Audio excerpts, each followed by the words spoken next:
Avez-vous changé leur vie? Hein? Le militaire, vous les avez clochardisés. Alors qu'ils travaillent, ils ont des contrats. Quel salaire vous leur donnez? Nos vies changent. Oh, nos vies changent. Mes chers frères et sœurs, ils ont peur de nos prières. Parce que ces gens font partie des groupes occultes. Oui, tous nos chefs là. Et ils ont ouvert la porte à l'alcool. Chaque matin, midi et soir à la télévision, pub d'alcool, pub d'alcool. Ils ont ouvert la porte à la cocaïne pour que nous puissions tomber dans la dépression. Nous perdre l'espoir pour nous suicider. Mais grâce à la foi en Christ, nous t'aimons. Et c'est ce que les gêne. Oui, c'est pour ça qu'ils veulent fermer les églises. Sorcier. Et puis, paresseux, nous n'avons jamais essayé. Jamais.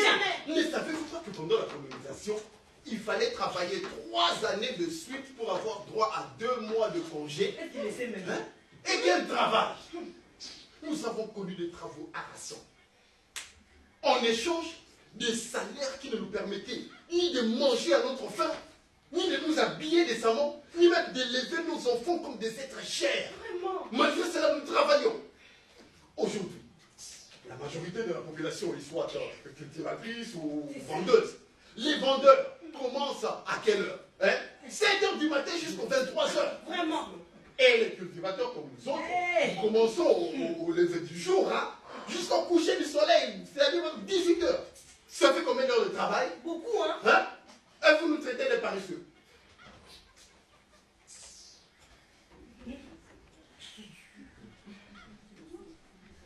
Quelque part, il aurait mieux fallu pour nous de rester colonisés.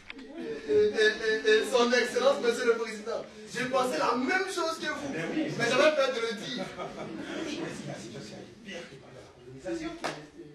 Voilà pourquoi beaucoup regrettent la colonisation et par les oncles belges. L'indépendance nous avait été donnée trop vite. Trop vite! Nous n'étions pas prêts, ni même préparés à la voir. Nous avons trop vite chassé les oncles belges. Ils doivent revenir prendre la tête et puis nous la queue. Nous n'étions pas préparés à quoi? À ne plus connaître des ironies, des insultes, des coups que nous devions subir matin, midi et soir parce que nous étions des nègres. À ne plus connaître des fusillades, des cachots, des viols, des mains coupées. C'était ça la colonisation. C'est vraiment triste d'entendre les prétendus dignes fils de ce pays tenir de tels discours. C'est comme si en Belgique, on découvrait qu'en Wallonie ou en Flandre, un pédophile détenait des jeunes filles depuis plus de 20 ans.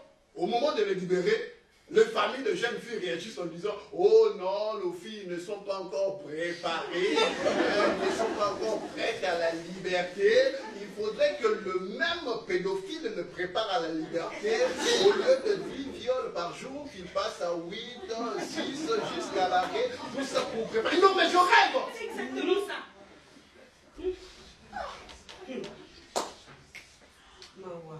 Comme si la colonisation était une bonne chose qu'on aurait pu encore prolonger de quelques décennies. Tout comme l'esclavage, la colonisation était une très mauvaise chose à laquelle il fallait mettre fin sans tarder. Sans tarder, mon cher. Sans tarder. Aussi, il y a une chose que je regrette, c'est le fait que nous avions été colonisés. Mais tu n'es pas les seuls. Moi aussi, mon colo. Tu n'es pas les seuls.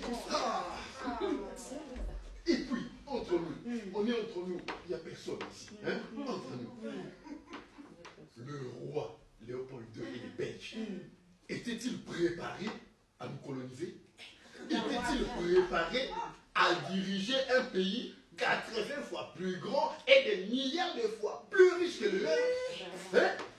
Si eux, qui n'avaient jamais colonisé un pays avant le nôtre, et même plus que ça, pire que ça, 50 ans avant de coloniser le Congo, ils étaient sous la domination hollandaise. Et avant cela, sous la domination française. C'est ça.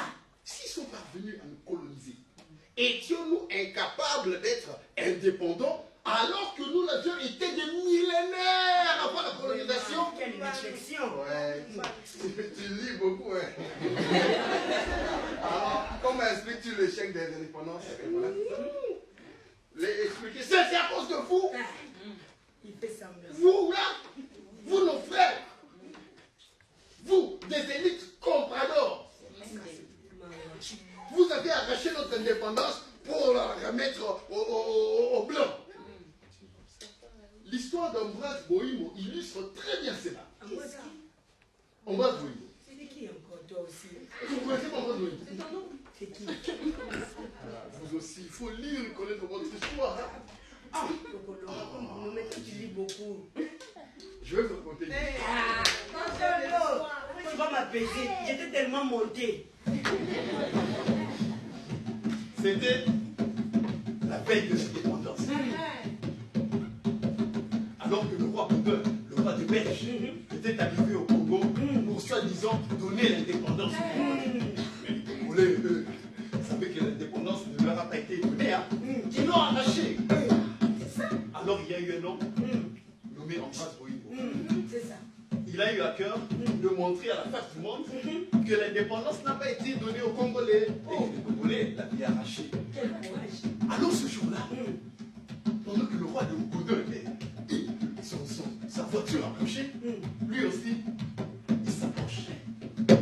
Il s'approche. Il s'approche. Et pow! Il arrache le Seigneur Baudouin. Oui! Il commence à danser avec. Enfin! Indépendance.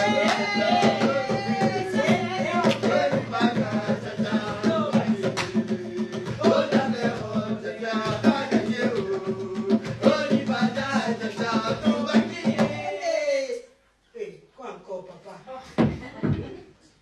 C'est quoi? Les Belges, les officiers belges, ont ordonné à nos frères, officiers congolais, nos propres frères, de maîtriser Ambroise Boïmo. Où? Oui. À nos propres frères. Ils ont sauté dessus. Oh! Ils l'ont plaqué au sol, Ah non! menotté, tabassé, braqué. Non, arrête! Lui ont arraché l'épée Oh! et l'ont remis aux Belges. Oh non, Kokolo, non, c'est pas vrai. Nos frères nous ont arraché notre indépendance. Oh non! Ils ont remis tout le pouvoir aux Occidentaux, aux Blancs, aux Belges, Américains, Français. Que ces derniers nous imposent aujourd'hui des dictateurs, des terroristes, des tyrans qui nous tirent dessus, même lorsque nous organisons des marches pacifiques. C'est ça que je n'arrive pas à comprendre. Et mon peuple va chercher asile auprès de ceux qui soutiennent ces bourreaux, l'ironie du sort. Et bien souvent, l'asile lui est refusé. Hein. On lui dit de rester dans son pays. Il ferme leurs frontières, barrières. Mais quand le chef arrive là-bas pour demander l'asile après s'être fait chasser, il ressort facilement l'asile. Aujourd'hui, tout le monde est découragé. Même les jeunes se découragent. Il ne jure que par l'Europe. Fakumputu. Mourir en Occident. Fakumputu. Mourir en Europe.